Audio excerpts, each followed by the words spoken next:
Cheers!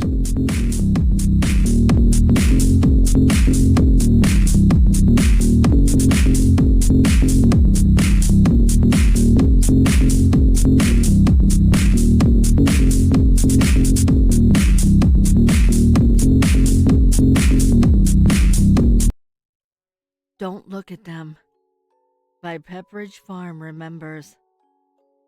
Don't look at them. Wow, this guy really was nuts, huh? Hillary chuckled as she read the lopsided words carved deeply into the wood of the peeling front door. The Mitchell residence was completely run down from 30 years of neglect. Several windows were shattered, the roof was sagging, gutters overflowing with debris. It was unbelievable that until recently, someone had actually inhabited it. Alfred Mitchell was a recluse and somewhat of a local legend, since it appeared he may have gotten away with murdering his wife and twin 8-year-old daughters back in 1993. On a cold December night, according to what Alfred reported to the police, they all seemingly evaporated. When he went to bed, they were there, and when he awoke, they were just gone, having left all of their possessions behind. No one really believed this story, and after every effort to locate them was exhausted, Alfred was arrested and tried for their murders. However, investigators never found a shred of evidence that he'd done anything wrong. He seemed genuinely distraught over their disappearances and sobbed openly in court every day of the trial. As Alfred's story never wavered and zero proof of wrongdoing was presented, the jury acquitted him of the charges. In the court of public opinion, though, he was guilty, all but shunned by his peers, maligned as a psycho, a murderer, a fiend. Only one person in town was willing to give him a job, working as a mechanic behind the scenes and making just enough money for his mortgage and his booze. Alfred spent the rest of his miserable years alone until 2 weeks ago when he died of liver failure. After missing several days of work, the police were sent to his house, and they found him lying in his bed, curiously, having taped his own eyes shut.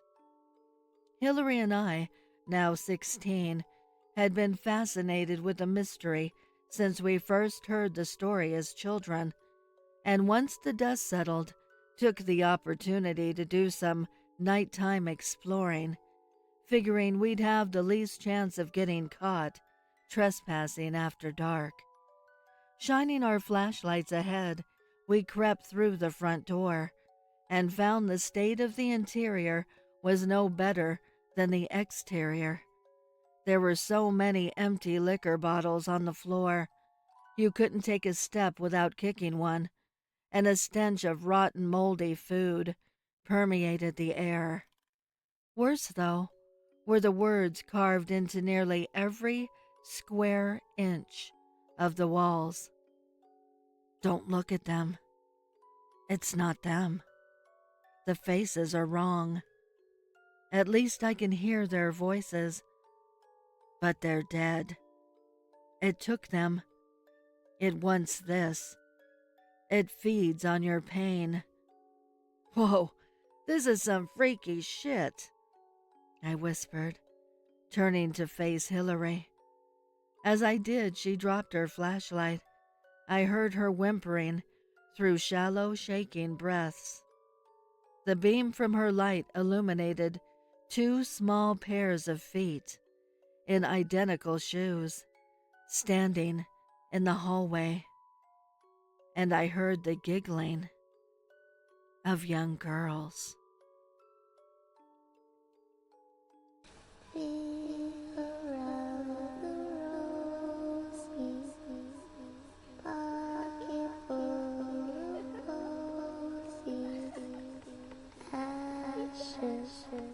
Ashes, we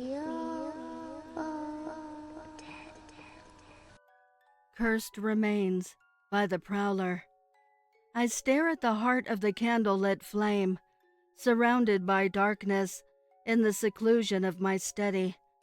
The echoes from the voices that are being carried through the windswept halls of this ancient manor are speaking to me.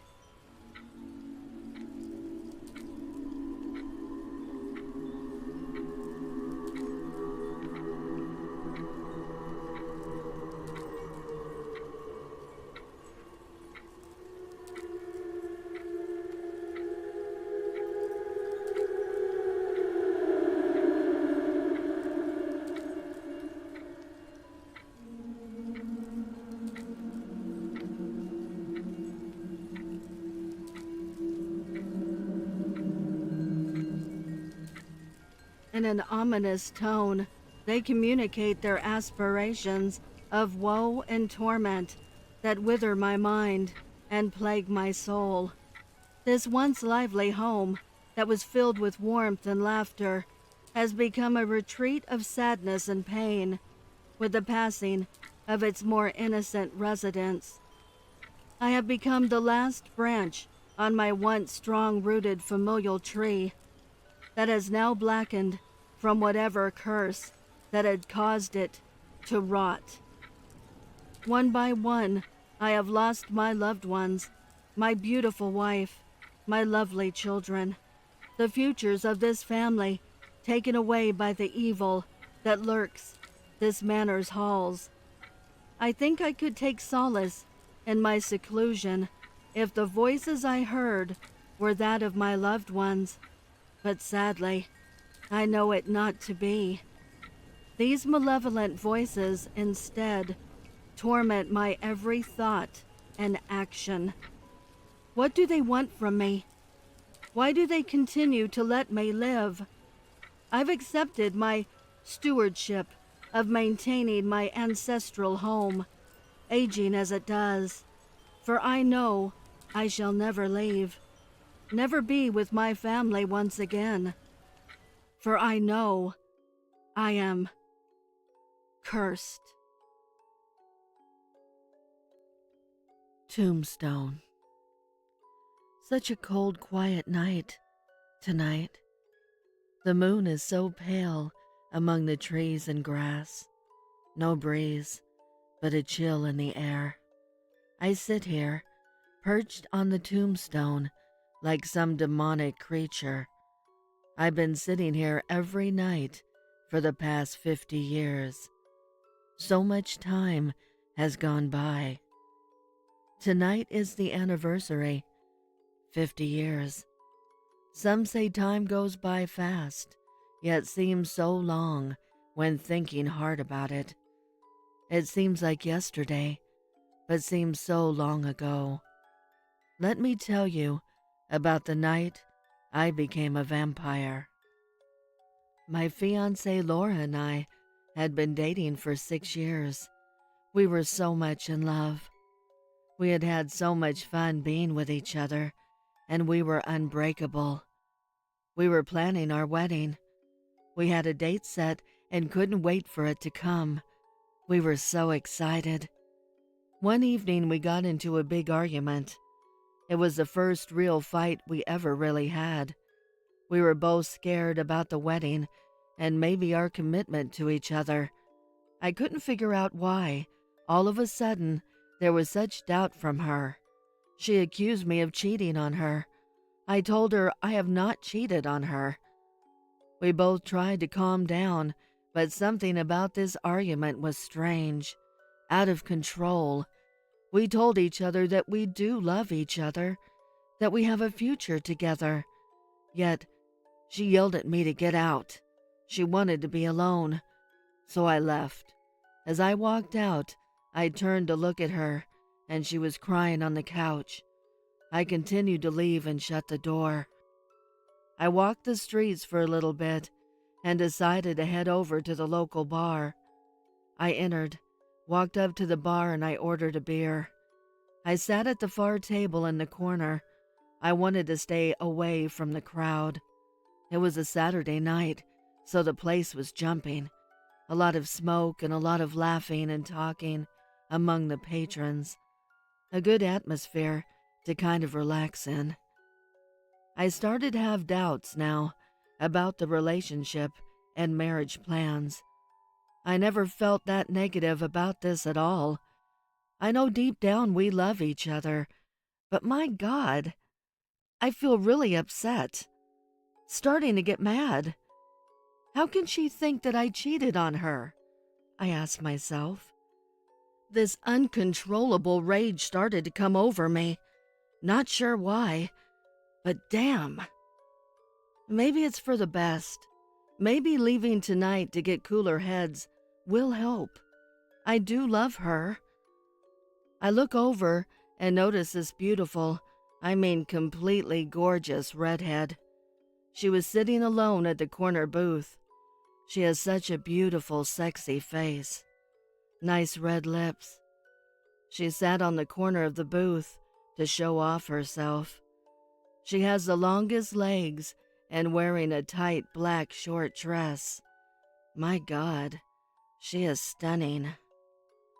She looked over at me. Her eyes looked as though they were diamonds. Staring at me, she smiled and waved me over. I couldn't believe she was this forward. I thought for a second. I said to hell with it and walked over to her table, thinking to myself that if Laura thinks I cheated on her, well, maybe I will make it so. I can't think that way. I love her. I really do. But something was drawing me to this woman. I went with a pull. She stood up and shook my hand. Her hand felt so good in mine, very smooth, soft. She leaned over and gave me a hug, too. I was shocked she did that. She smelled so wonderful, like some beautiful field of roses. I fell for her that moment. We sat and talked. I told her about what happened between my fiancé and me. She said that young love can be that way. She was very flirty. She even took off her shoe and started to rub her foot up and down my leg. I was starting to get turned on. She told me she was watching me and really liked me. She asked me if I would like to go for a walk for some fresh air, to get out of this bar for a while. I told her yes, and we got up and left. She put her arm around my waist, and we walked side by side. She leaned her head on my shoulder. She laughed at things I said. I was being playful. She's fantastic. I am really attracted to her. I asked her if she was a witch, because I told her she put a spell on me. She laughed and said, "Not quite." We got to an intersection of the buildings in an alleyway. She slid herself in front of me and pulled me into the alley. She started to kiss me deeply, passionately. I really was getting into her. I may even start having feelings for her. I stopped. I pulled away as I thought of Laura. I told her I can't. She said too late, and her eyes got deep red, and her face changed to something horrific and evil. She grabbed a hold of me and pulled me in. Her sharp teeth punctured my neck. She was draining the life out of me. As she stopped and looked down at my body, I was just laying there in the dirty alley floor. She asked me if I wanted to live. I said yes, but not knowing what she meant. At that moment, I saw nothing but darkness. I woke in a flash and was in the cemetery, laying in the grass. She was there standing over me. She told me I am now a vampire. I will be forever living this way. I will be haunting the night for eternity, but I will be alone forever. She explained that it was her that put thoughts into Laura's head that I was cheating. This vampire bitch told me she wanted me, as she has seen me many nights during my life. She wanted me for this one night. She smiled and left in a flash. I'm not sure where she went, but I was helpless for a while. I got my strength and stood up. Everything was different. Sight, smells, sounds, all different, amplified. I thought of Laura. I had to see her. I went to her home, looked at her through the window. I could not go up to her just yet. I need to know what I can do to fix what has happened to me and her. I waited 3 nights and decided to visit her. I walked to her door and knocked. She answered and was shocked to see me. She asked me where I have been, and she was looking for me everywhere. She said she was sorry for accusing me of cheating. After that night, she no longer had that feeling. I now knew why she had that feeling. I told her about being a vampire now. I told her that this will be the last time I see her. She cried out loud, "No!" She said she needs me. She loves me. She will do anything to be with me. I thought for a second and asked her if she would join me as a vampire, if she would be with me for an eternity. How romantic that will be for us. What a great story our life will be. She said yes, and I went down to bite her neck. So I sit here now, on the tombstone, in deep thought of sadness, as I do every night, blood tears running down my cheek, alone. I was way into thinking that we would be together for eternity as vampires, lovers. I was only turned 3 nights prior to that day, and instead of turning her into a vampire, she died in my arms. I didn't know how to turn her. So I sit on her tombstone all these years. I promised to be with her for eternity. It's my fate, my punishment.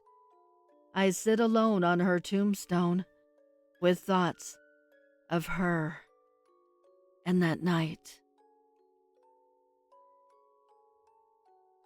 The book said soon based on a true story. I opened up the book. I read, soon based on a true story. I thought to myself, what the hell it meant, and I wanted to find out, so I started reading. The man is out for blood and finds a red house. No parked cars in the driveway. Come to think of it, I live in a red house, and that there were not any cars at home. Mom and Dad are veterinarians and work night shift often. Well, this book is interesting, I thought to myself. Why not continue reading it? The man goes by the driveway to the first window he sees. He is desperate for blood. It was such a long time since a man had the taste of blood. He is thinking of smashing the window to get in, but he checks the door to see if it's unlocked. Surprisingly, it was. I got kind of concerned, knowing that the description of the house matched with my real house. I was a little bit scared, but this was just a stupid book, I thought to myself, so I continued reading. The man has had a lot of experience with a taste of blood. For the record, this is not the first time the man breaks into a house. It's quiet and dark in the house. Some leftover pizza on the dinner table and an old sleeping dog on the floor beside the dinner table. I started to get really scared because I had eaten pizza just before, and my dog was sleeping while I ate at the table. The man is out for blood. The man stabs the dog twice in the stomach. The dog gives away a silent, crying cry. Holy shit! My dog, it made a sound. What in the actual F? I thought to myself. The man tastes the blood. Such a delightful taste. Not as good as a human, but it makes up for a little bit of my craving, the man thought to himself.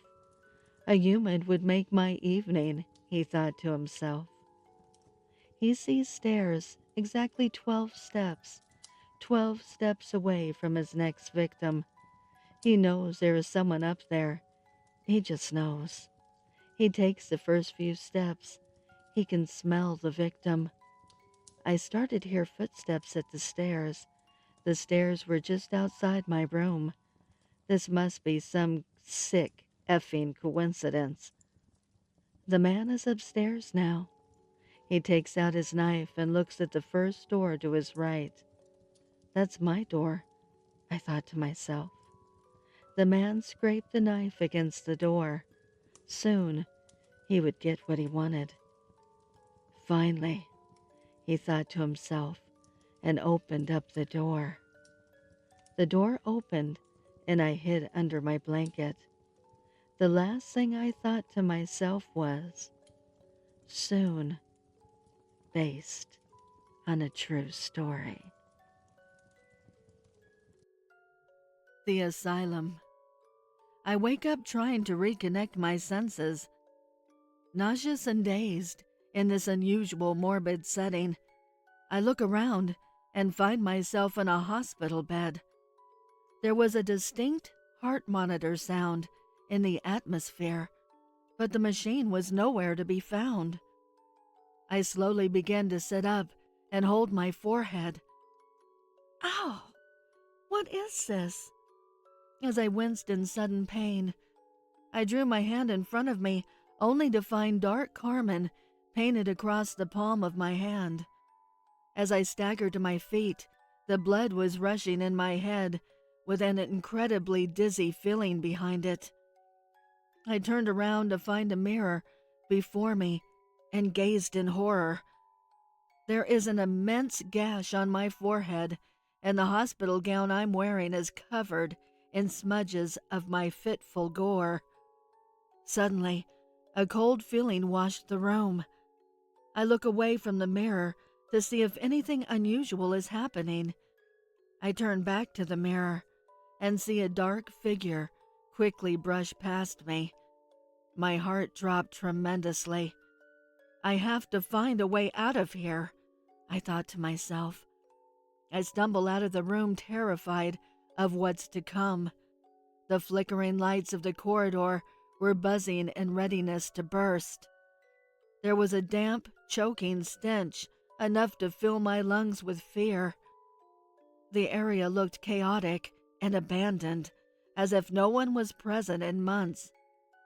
There was an exit on both sides of the hall, the dim end or the light end. I walked towards the exit and the light end. The sound of my bare feet pacing on the tile was echoing through the walls. Before I could reach the exit, a wheelchair eerily was pushed before me into the hall. The light in this end began to turn darker. Petrified, I turned around and walked faster towards the other end of the corridor, when suddenly there was a terrifyingly deep, creepy sound behind me.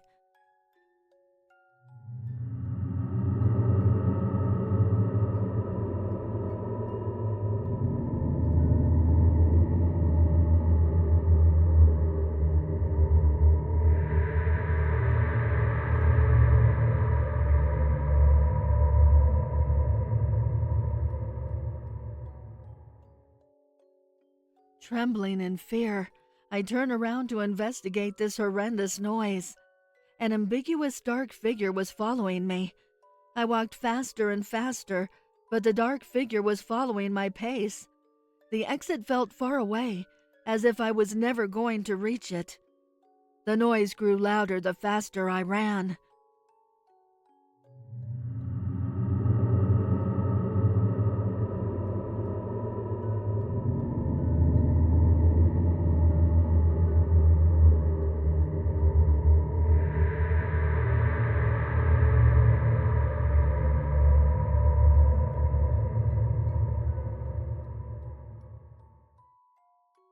The lights rapidly began to flicker. Then in a trice, the lights dimmed away. It was pitch black dark, and the noise stopped. My whole body is paralyzed in fear of what's next to come. The room was cold enough where I could see the exhaustion of my breath.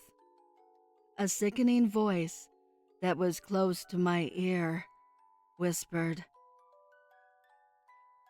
"Impure souls never escape."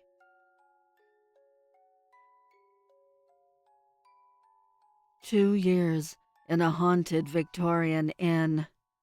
As the title says, I worked in a Victorian inn for 2 years. That place was crazy haunted. After a while, I got used to it, and weird things became commonplace annoyances. It was called the Scotia Inn in Scotia, California. Google it. It's a real place, though it's no longer open at this point in time. There is one ghost hunter's blog post about it, but I can tell you that their story is totally fake. I was there when they did their investigation. Their story is completely made up, except for one fact. The closet door did violently shake in the middle of the night. Otherwise, everything they say is made up. It was built in 1888, the same year the town was founded. It was originally called the Moatok Inn. It burned down in 1920. It was rebuilt in 1923 and renamed the Scotia Inn. The building is U-shaped, with the bend of the U being the front of the building that faces the street. The building is 3 stories high, but includes an attic and a basement, along with a small bar in one corner of the downstairs area. When I started working there in 2014, the 3rd floor was closed down, as was Hall B of the downstairs area. The only areas open for use were Wing A, which was 3 rooms for rent and a small conference room, the entire 2nd floor, which consisted of 21 rooms and an exercise room, and the downstairs ballroom and carpeted dining room. Now, for the activity.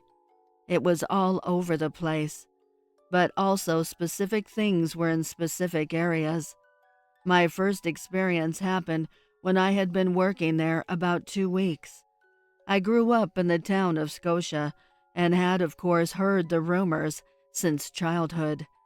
Everyone knew the inn was haunted, but I didn't know specifics. The computer everyone had to clock in on was in the kitchen. I got there between 6:30 and 7 in the morning. The kitchen was usually empty. I went up the stairs and around a blind corner. There was a man standing in between the freezer and the counter.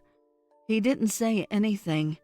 He was wearing some sort of black uniform with gold buttons, something I couldn't recognize at the time. I blinked, and he was gone. I was startled, but not exactly scared. I was more excited that the rumors were true. I told my boss, and she said, "Oh, that was Frank." Frank was the janitor at the inn. He used to live in one of the rooms upstairs. It's rumored that he died of old age on the premises. Before he was a janitor, Frank was a sailor. And the black uniform? I Googled it. Sailors from 1900 to the 1930s used to wear black uniforms with gold buttons. After Frank came other things. It's hard for me to remember what order exactly, but I know I noticed a shadow soon after. Hall A on the 2nd floor is where they were most active. They were just shadows that would move on their own for no reason. The hall had rooms on either side, but even when the rooms were empty and the doors were shut, unexplained shadows in that hallway would move around. They would move if the doors were open, too. Then it was easier to blame it on lights from the windows or something, but I knew it wasn't that. The shadows were moving by themselves. They weren't shadow people, not in the hall at least. There was a shadow person in Hall B on the 2nd floor. That's the bend of U-shape of the building. He would come in and out of room 214. Fun fact, the building was so old that when they built it, they skipped the number 13, so there was no room 213. The shadow man would come out of the room and walk down the hall, or just cross the hall into the exercise room.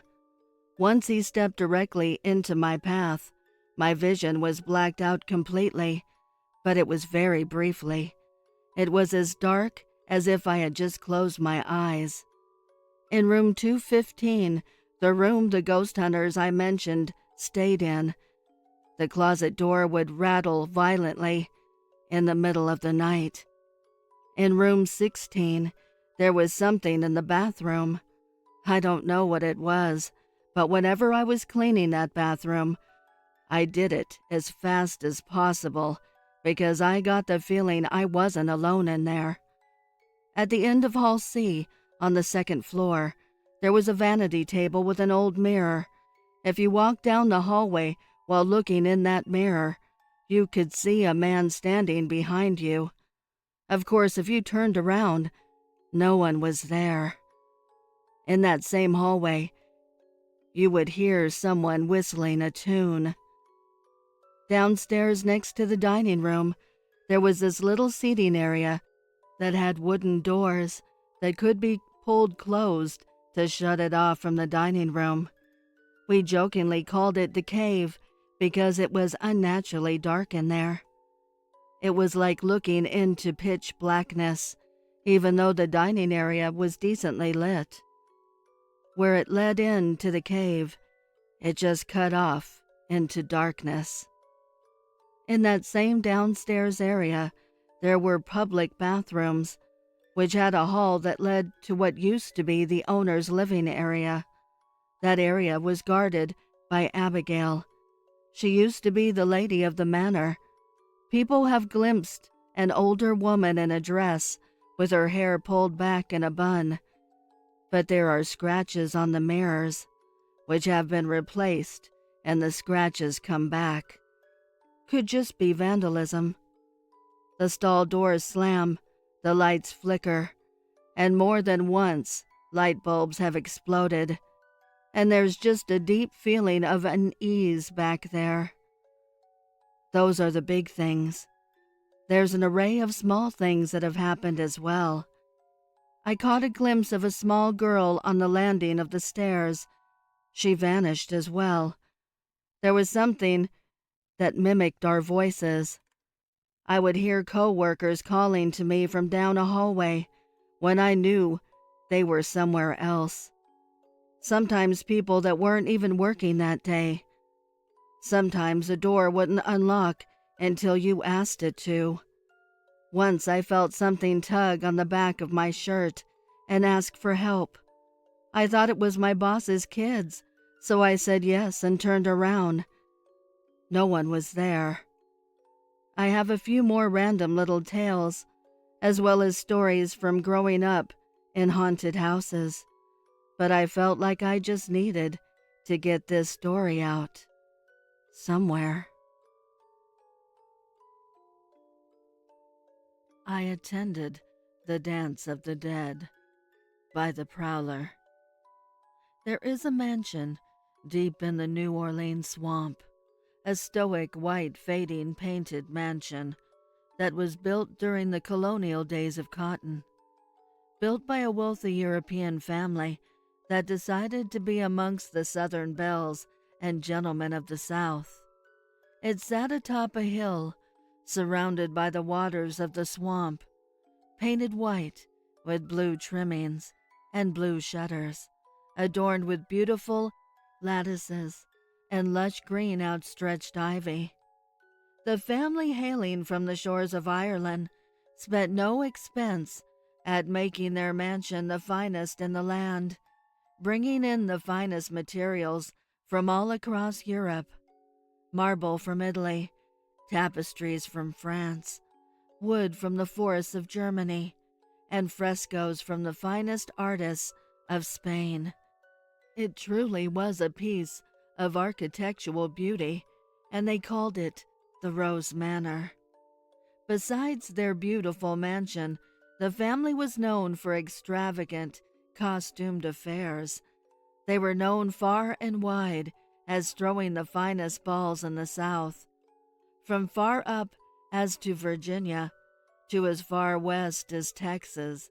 The finest couples would travel to attend one of the famous dances at the Rose Manor. The story, however, takes a dark turn when one night, on a cool autumn's evening in November of 1800, all of the attendees at the latest dance fell over dead without warning. The entire family of the Rush clan, along with their guests, were poisoned, wiping out the futures of some of the finest families the South had to offer.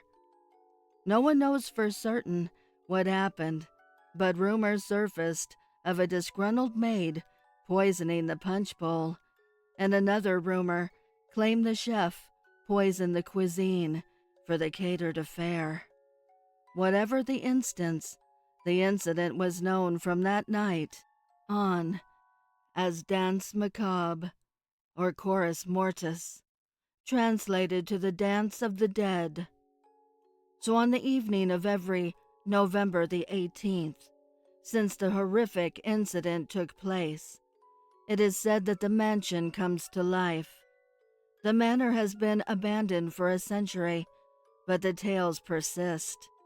Whoever has been brave enough to venture near the mansion on that famous night has reported the sounds of ballroom music being played and the glow of candlelight emanating from the manor's windows.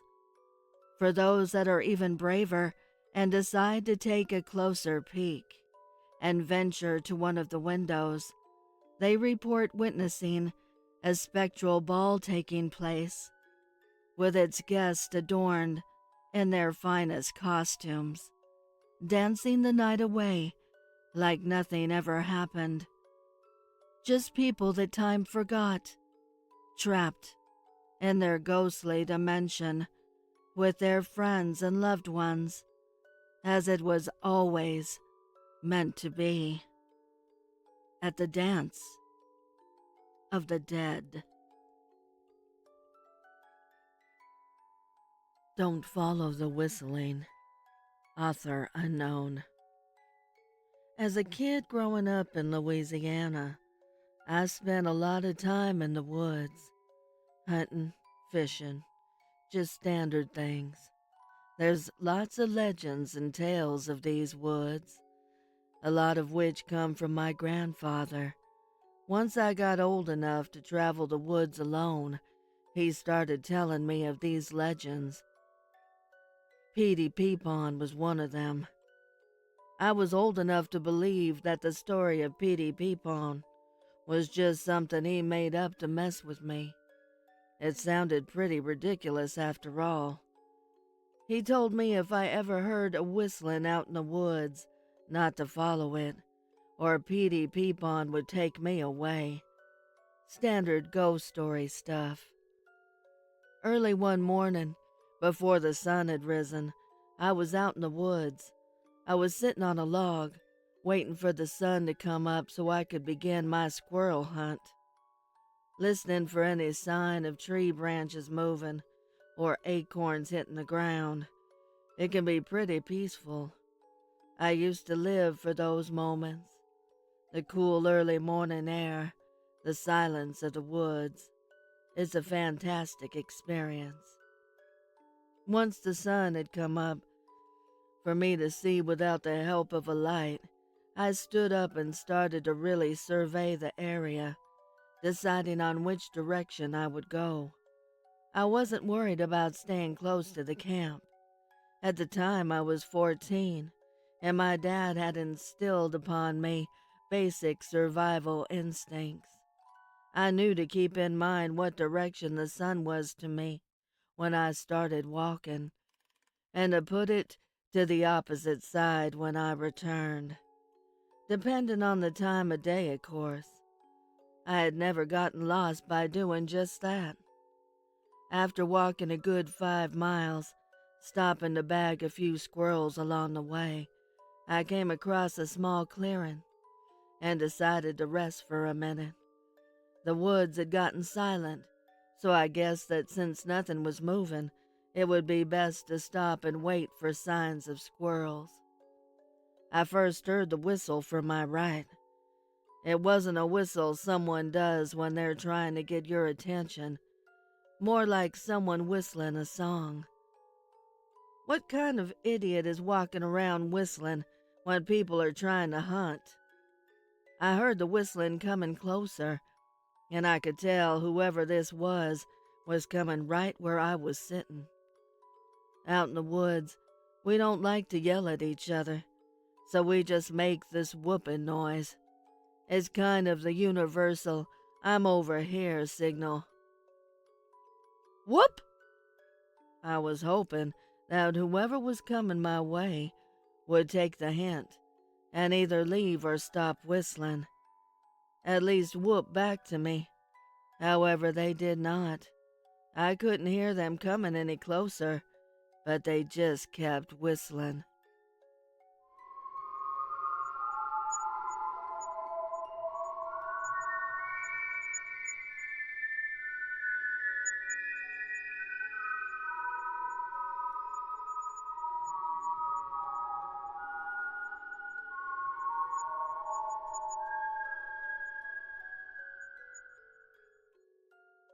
I stand up from my log and look in the direction of the whistling. I couldn't see anyone there. Putting it off as someone who spent way too much on fancy camouflage, I decided to yell out, "Hey, I'm trying to hunt over here." Still, the whistling keeps going. Getting very irritated, I started walking towards the whistling so I could tell this idiot to shut up. I walked a good 500 yards and never saw anyone.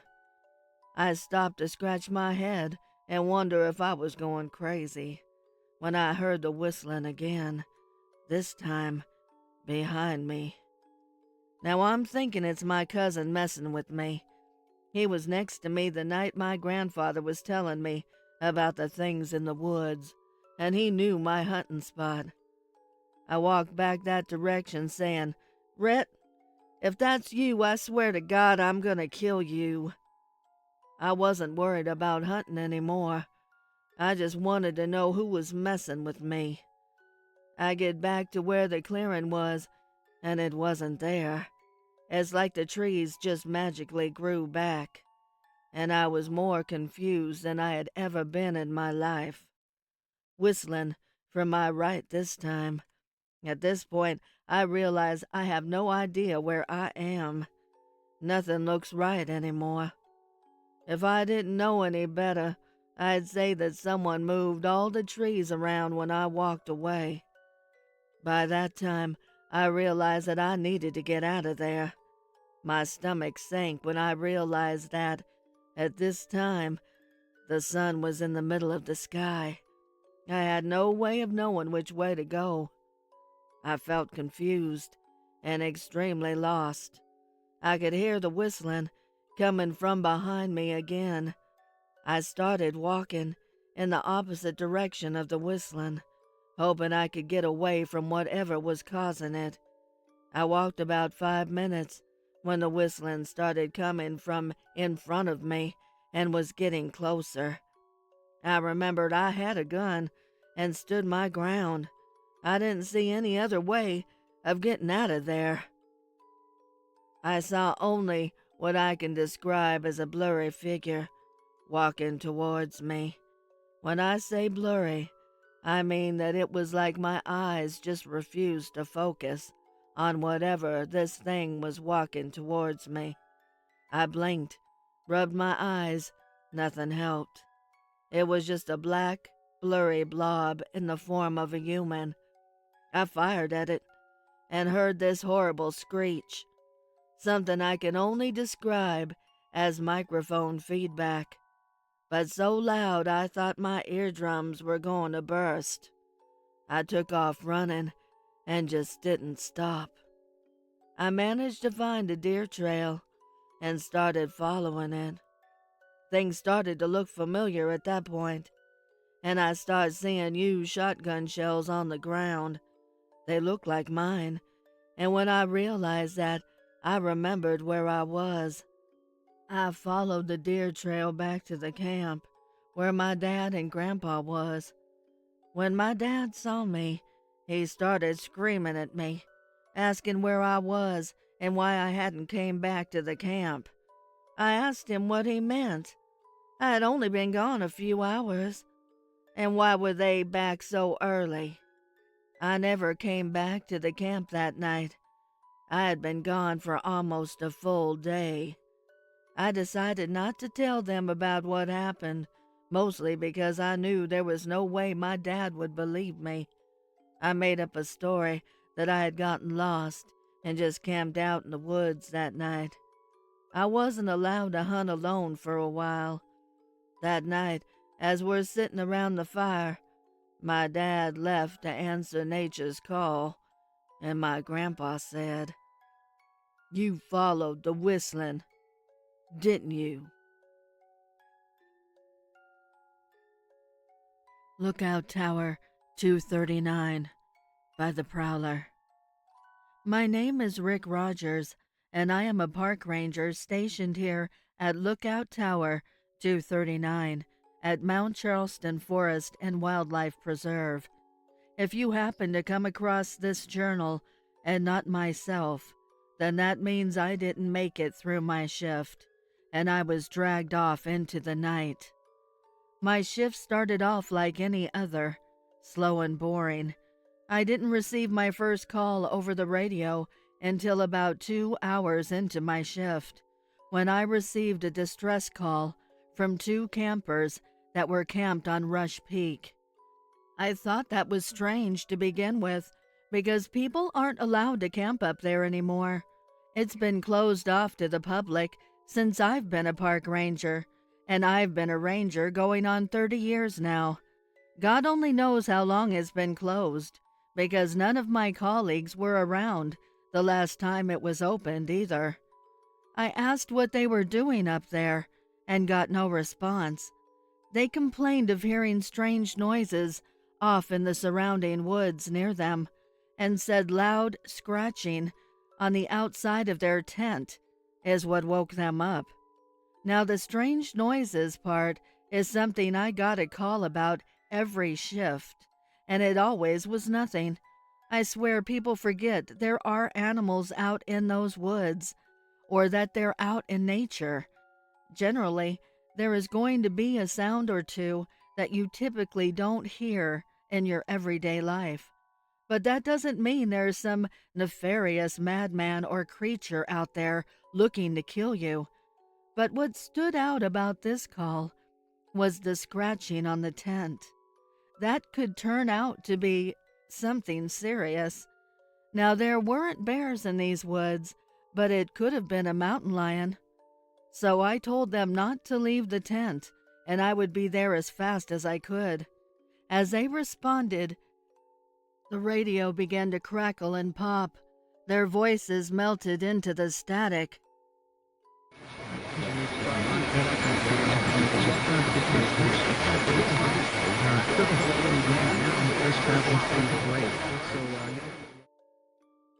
It was quite eerie. I don't know how to explain it. I asked them to respond again, but it was still their eerie static voices that responded, but this time with what I believed to be old music playing in the background. 50s music, I believe.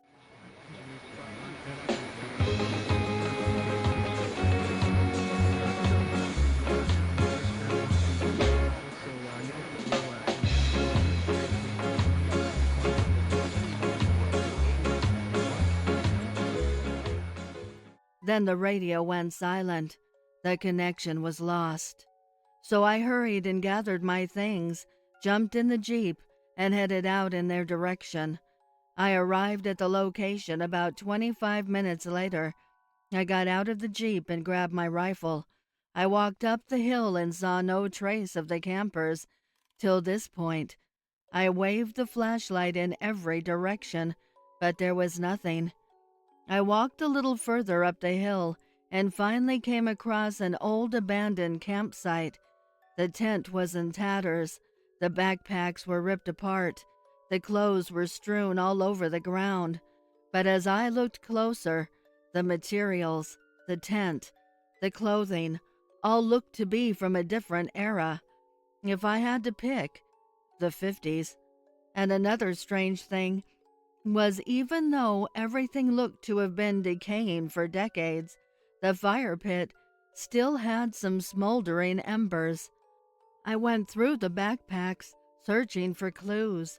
The clothing was ripped and musty. I came across some boxes of unused food, brands I've never heard of before. I checked the expiration date. My eyes widened.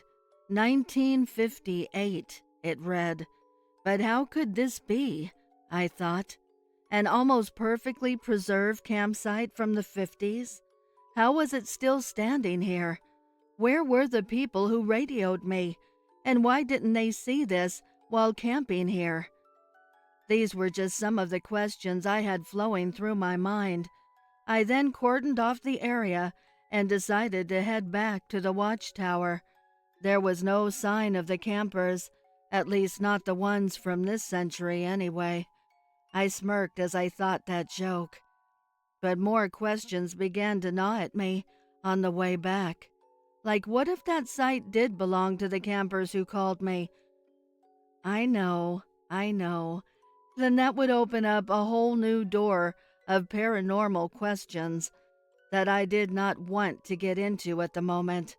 Also, whoever those campers were, what the hell was it that could have done all that damage? Thoughts for later, I suppose. I parked the Jeep and collected my things, then headed up the long winding stairs to the office in the lookout tower. I reported my findings to headquarters, who probably thought I was nuts after what I reported to them. Oh well, I know what I saw. I'm not crazy. I sat in my chair waiting for the next call to come, if there even would be one. This isn't the most bustling of jobs, you know. I leaned back in my chair, waiting and waiting. I fell asleep. I don't think I was out long when I was woken up by snapping and popping from the radio. I quickly sat up and leaned forward. The crackling static was almost deafening. I pressed the speak button and said, "Hello? Hello? Are you reading me? This is Ranger Rogers in Lookout Tower 239. Is anyone picking up this transmission?" Silence is all that answered me, with that eerie static, faintly, in the background. Just as I was about to change frequencies, I heard a voice. It sounded faint, almost in a whimper. Very hollow, very eerie. It kept saying, "Help us. Why didn't you help us at the campsite? Why didn't you help us?" "I was there, damn it. There was no sign of you. I searched and searched. Where are you?" I asked urgently. "It's too late. He's coming. He's almost there." The voice responded in a hollow, haunting voice. "What the hell are you talking about? Who's coming?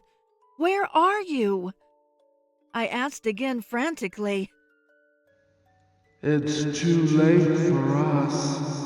We're left to roam these woods, lost for eternity.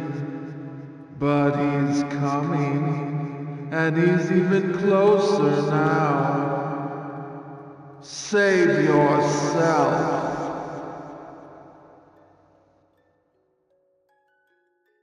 The ghostly voice replied. I shouted out loud, "Who's coming, damn it? Who are you talking about?" Just then the switchboard lit up. Every frequency was busy with a call, all warning he's coming. Who were all these people? I thought. Just then I heard a thump, and then another, then another. Slowly the footsteps made their way up the stairs, getting closer and closer to the hatch. Just then the switchboard went black. All of the voices went silent, except for the one. "He's here," the ghostly voice said menacingly. The loud, thundering knock on the door rang out and shook the foundation. Then silence, frightening, deathly silence, permeated the air. I began to tremble. Then the most frightening, ghastly voice rang out. I'm here. Won't you let me come in?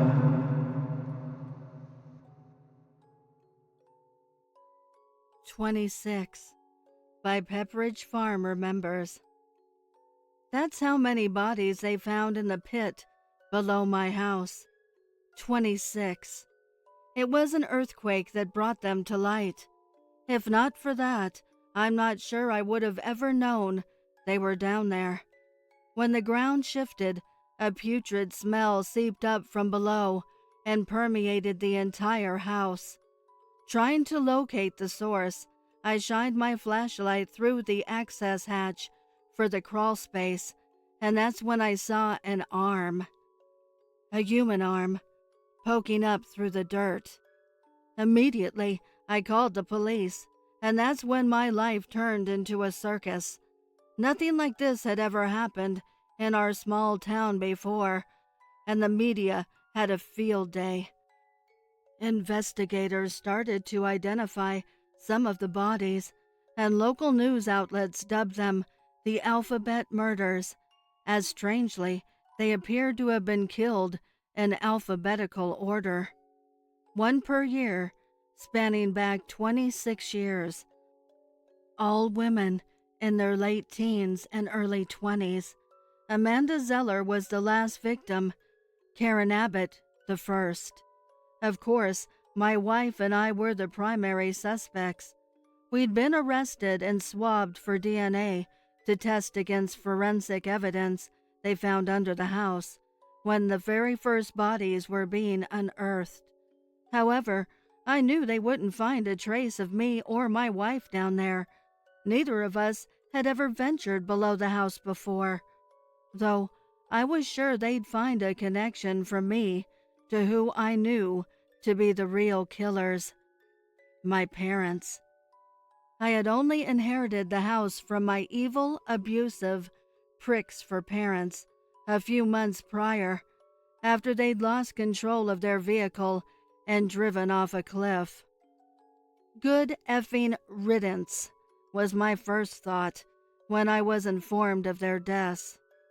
I'd never been more than a punching bag for the both of them, something to scream at, smack, and berate at home, then parade out in front of the neighbors as some perfect little child, some perfect little family. It was all bullshit. They were a nightmare, so I ran away when I was 15 and never spoke with them again. Surprised, they even left me the house. I figured maybe it was a final F you to me when I saw the state of disrepair they left it in. At least it was paid off, but it was going to need a lot of work if I was going to sell it for a good price. That's why I moved back in. And now I realize they weren't just assholes. They were sick, sadistic demons. Both of their DNA was all over Amanda Zeller. They'd done it all together. The most shocking part was, though, that when they tested my DNA against my parents, it showed I wasn't a familial match. I wasn't their son. We were baffled until they found an older grave, separate from the pit, that contained a young couple whose DNA did match mine. Their first victims. The Haunted Mansion, written by the Duchess of Darkness. In the bewitching hour of violet hue, the moonlight casts its eerie view. Through the darkness, a haunting tale of a place where ghosts prevail. The old mansion, grand and tall, a haunted house, it's said by all. With creaking doors and broken glass, it's a place where nightmares amass. The moon hovers low in the sky, as if to watch as spirits fly. Through the halls they wander and moan. In this house they have found their home. The walls colored with faded paint, a reminder of the past, so faint. But within lies a sinister air, a feeling of utter despair. The Gothic architecture, so impressive, but in its shadows, darkness is aggressive. Whispers echo in every room, ghosts speaking of impending doom. The moonlight dances on the floor as the haunted house's tales implore of lovers lost and tragic ends, of secrets buried, never to amend. The violet sky now turns to black as the moon bids its final act. But in this gloomy, haunted sight, the darkness never bids good night.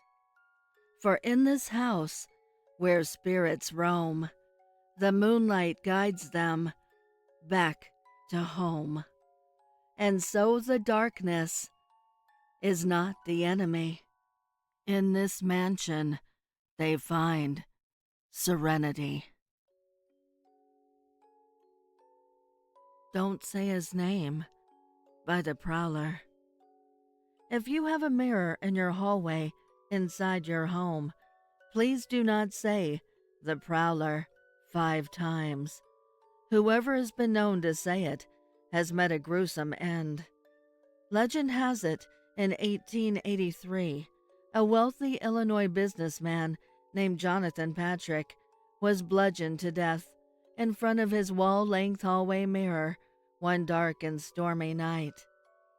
But there was more to Jonathan than just an ordinary banker.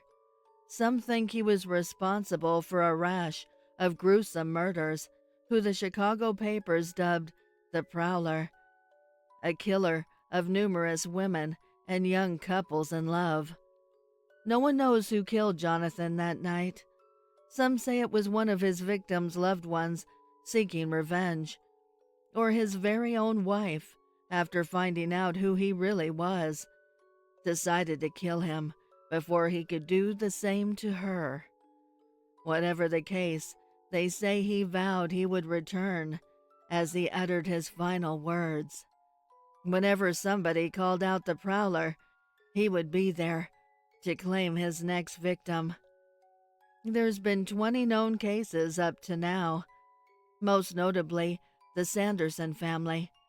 On September 18, 1992, Mr. and Mrs. Sanderson, their daughter Ellie, and her best friend Elizabeth were inside the family home on that dark and stormy night. At some point, little Ellie, aged believed to be 16, asked her friend if she wanted to play a game. Her friend Elizabeth said yes, and Ellie walked her over to the mirror. "Have you ever heard of the Prowler?" she exclaimed. "No," Elizabeth responded. So Ellie explained everything in detail. Elizabeth had a look of concern on her face, but still went ahead. Ellie began, "Mr. Prowler, Mr. Prowler, Mr. Prowler, show yourself." I don't think we should do this, Elizabeth said nervously. I think you should stop. Stop being such a baby. Nothing's going to happen, Ellie replied. Mr. Prowler, we're waiting. No, Elizabeth screamed. Don't do it. She backed into the living room. I don't want to play this anymore, Ellie. Just stop. Just then a door opened down the hall, and out walked Mr. and Mrs. Sanderson. What's all the screaming for, girls? Oh, nothing, Dad. Then Ellie turned around with a smile on her face and looked into the mirror. Mr. Prowler. Just then an arm reached out of the mirror and slashed Ellie across the throat. She fell back into the living room, falling at Elizabeth's feet, gasping her last breath. Mr. and Mrs. Sanderson stood, stunned, in the opening of the hallway, trembling in fear. Then the apparition of the Prowler stepped out of the mirror and butchered the trembling parents. He then pointed at poor Elizabeth, who was covered in blood. Did you call the Prowler, little girl? Elizabeth screamed, turned to the front door, flung it open, and ran into the night. No one believed her story, and she was charged with the deaths of the Sanderson family and locked away in an institution.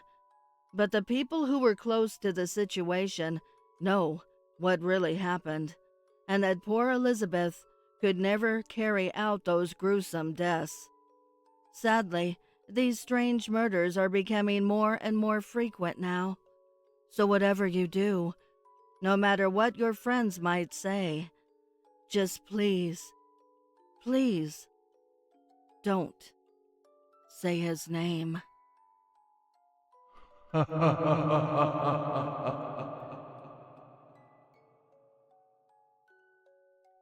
Leopold's Waltz of the Dead. There was a young composer named Leopold Montgomery who resided in the lush landscape of Savannah, Georgia, during the mid-1800s. He lived on his family's estate, a blue-painted manor on a grassy knoll, surrounded by fields of tobacco. He was a struggling artist, toiling up in the attic on his compositions, hoping that he might write the next masterpiece. Long into the nights, he would burn the midnight oil, even to the point of his fingers starting to cramp and bleed. No matter how hard he tried, however, he just could not succeed. Piece after piece were rejected. He was practically shunned by the finest households in Savannah from ever playing his pieces at future balls, parties, and catered affairs. Thankfully for him, his family was rich, so he was able to press on. But he was becoming despondent, melancholic, and angry, and most of all, desperate.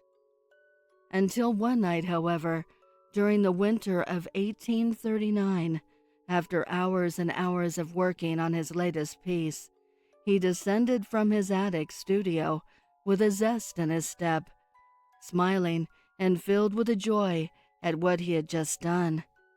He told his family that he had just composed his finest work yet, that he had finally accomplished what he set out to do, and that was to write the next classical masterpiece, and he called it the Waltz des Morts, the Waltz of the Dead. His family was skeptical, however, for they too, just as others in the community, knew that his music just wasn't very good. He begged and he pleaded for his parents to let him play it at their famous Christmas ball that was fast approaching. They were hesitant, to say the least, especially his mother. Their Christmas ball was known throughout the South as being one of the most lavish parties of the year. The who's who would be there. She did not want to be embarrassed. But that is exactly why Leopold persisted. for he knew some of the finest people in music would be there, and he needed to be heard. His mother finally relented, and he was allowed to perform at the upcoming ball on Christmas Eve. He waited and waited, and the night finally came. It is said he came out to the piano wearing a half-skeleton mask and dressed in black with purple trimmings.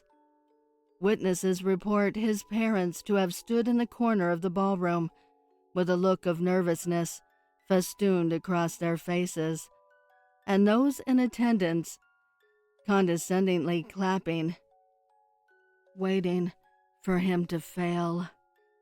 He bowed to the crowd, then sat on the bench, flexing his fingers before placing them on the keys. He then whispered, "Now dance to my waltz of the dead." He began to play, and almost instantly the guests began to dance. He caressed the ivory keys with haunting strokes, and played like he never had before. It was said that the likes of Mozart and Chopin could not have composed a finer piece. The music that was emanating from the piano that night was haunting, and some of the most beautiful the people in attendance had ever heard. Once he was done, the people clapped and cheered. Leopold then rose from his seat and bowed once more. He then turned to his parents.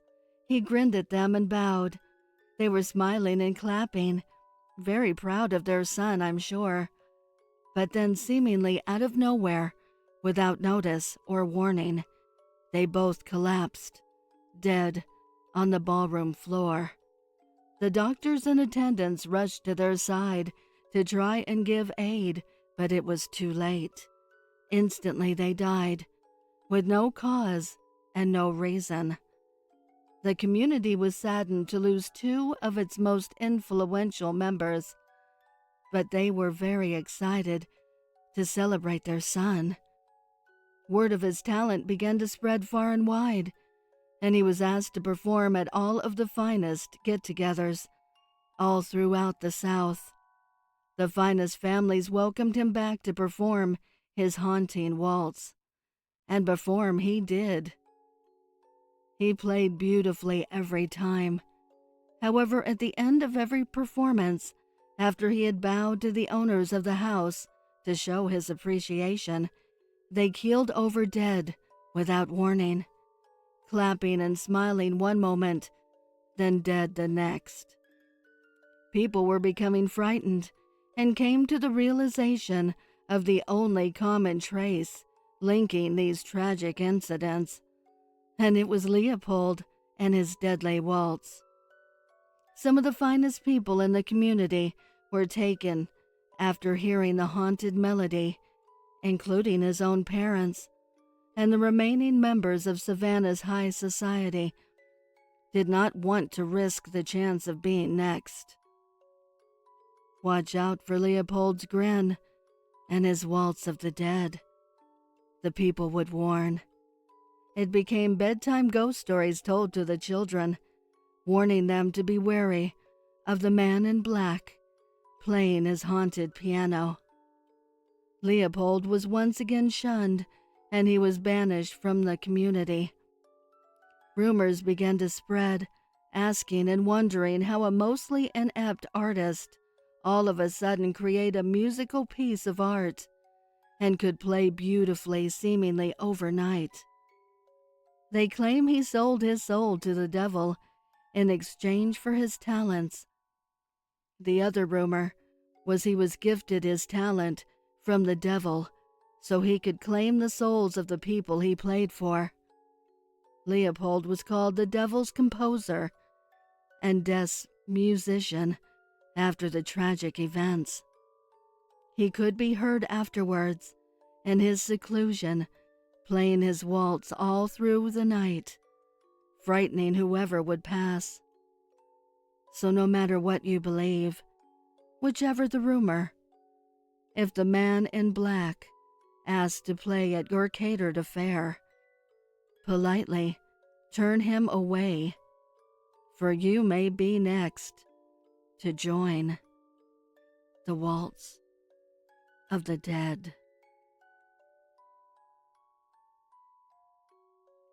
The Ravenmocker, written by the Prowler. Have you ever heard of the Ravenmocker? My grandfather asked me, as a fire kissed his face, surrounded by the darkened living room. No, Grandpa. What is that? A Ravenmocker is a witch in Cherokee folklore that steals the life of the elderly to become younger, and I believe that is what's causing the deaths in our town. A witch? Grandpa, please don't be ridiculous. There's no such thing as witches. You're too old to believe in such superstitions. Hold your tongue, boy. Don't you dare make fun of your heritage. Oh, please, Grandpa. I barely have any Cherokee in me. It doesn't matter how much or how little you have. Cherokee blood still flows through your body, and our family has always believed in the Ravenmocker. When I was a child, my great-grandfather would tell me stories of an old witch that preyed on his reservation when he was a small child. Fine, Grandpa. But why do you think there's a Ravenmocker here, causing these deaths? All 5 deaths have involved the elderly or the sick, and when their bodies were discovered, bits and pieces of their heart were lying next to their bodies, looking like it had been chewed upon, but there were no cuts or any markings on the flesh. It looked to the naked eye they died of natural causes. You see, grandson, the Ravenmocker consumes the hearts of their victims and leave no traces on the bodies.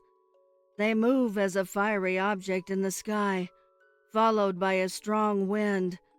Both were seen and felt at each of the deaths. When you hear a raven's call,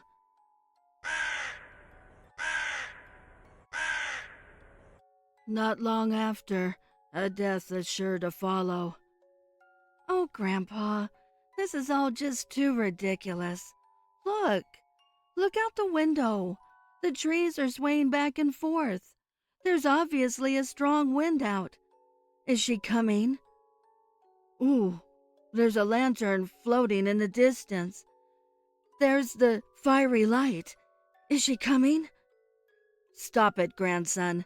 That's enough of your jokes. Ooh, Grandpa, what is that I hear in the distance? Is that a raven calling? I guess she's almost here. Oh, Grandpa, you and your superstitions. It's just a regular night around here. Grandpa? Grandpa?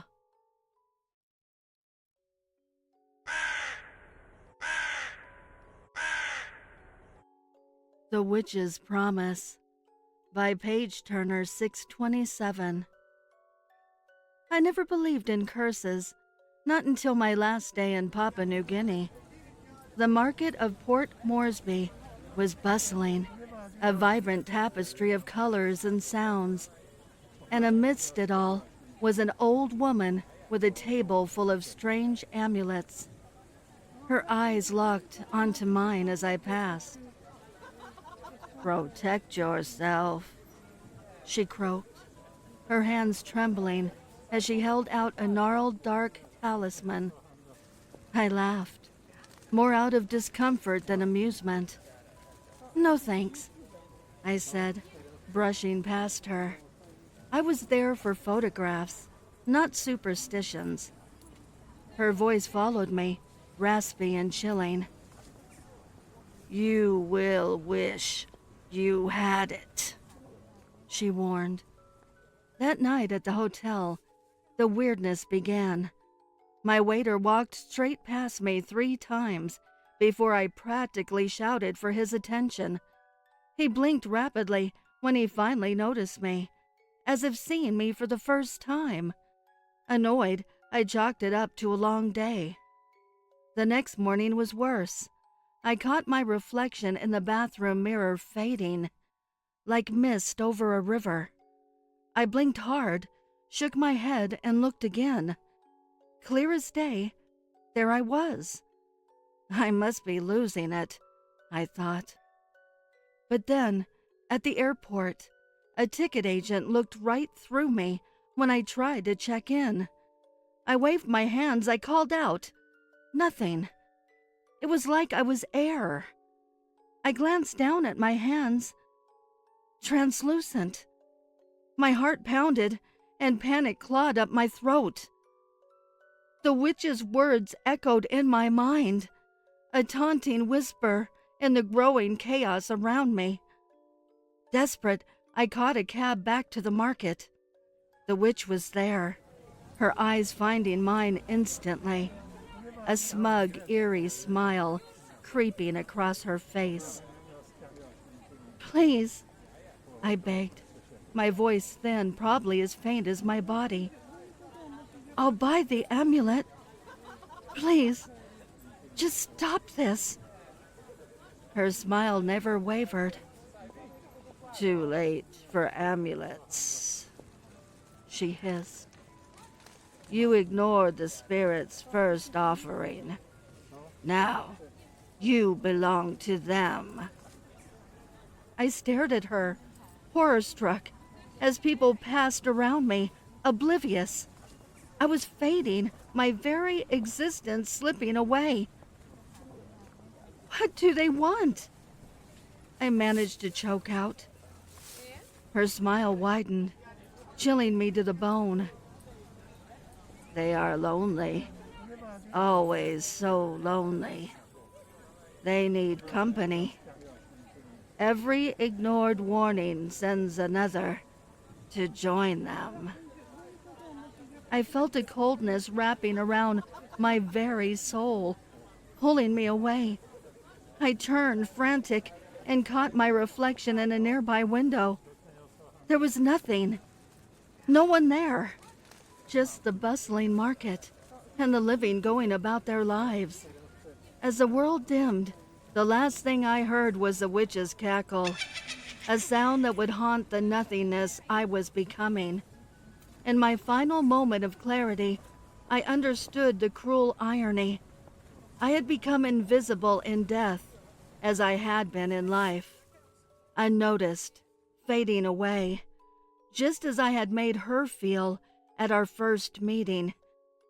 As I vanish into oblivion, I write this post in hopes that my tale warns others. Beware. Respect the unseen, or join the forgotten. Turned by the GraveShifter. Just recently, my vampire girlfriend and I were strolling through Esther Short Park, hand in hand. As we were telling each other about our day, I abruptly stopped, grabbed her by both hands and exclaimed, "What about tonight? I mean, the full moon is at its strongest during its current cycle, right?" She looked into my eyes, and as her eyes began to brightly glow, replied, "You are persistent, aren't you? We've been together 6 months, and you ask at least once a week.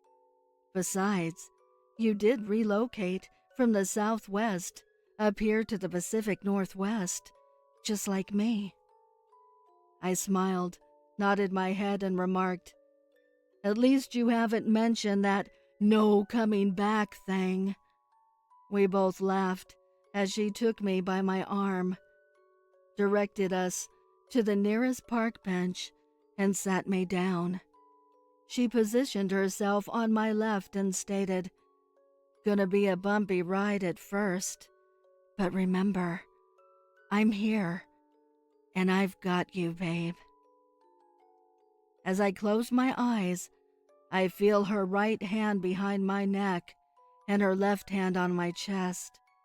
I feel a warm, wet kiss on the left side of my neck, followed by a second one, and then I jolt as I feel 2 pierce marks enter my skin. She holds me down as she drinks. Memories flood back and forth between us, and then darkness. My time as a human is over. Brightness. My eyes open. She has me by the waist, and I realize we are not standing on solid ground. Did I say brightness? What an understatement. As I look to my left, and the freaking full moon is dead ahead. She cracks a huge smile and says, "And you thought being at the base of the Hollywood sign in 1987 was cool." Wait, how did you know? Oh, that's right. Silly me. By the way, she remarked, your hazel eyes are really glowing. Won't take too long before you will be able to control that, like brightness on a television set.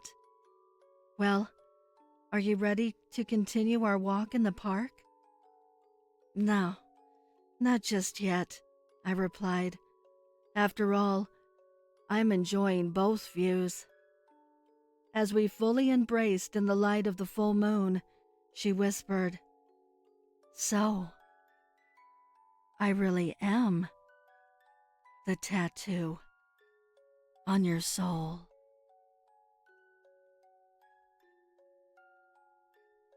I would like to give a heartfelt thank you to the special friends of the channel for your overwhelming generosity. If you would like to support the channel, the link is below in the description. Also, please send me your stories and poems to duchessofdarkness27@gmail.com. You can also find me on Instagram at duchess.ofdarkness and Twitter at duchessofdarkn2. I want to thank all my listeners for your kindness, your encouragement, and your support. It means the world to me. Thank you for joining me. Until next time.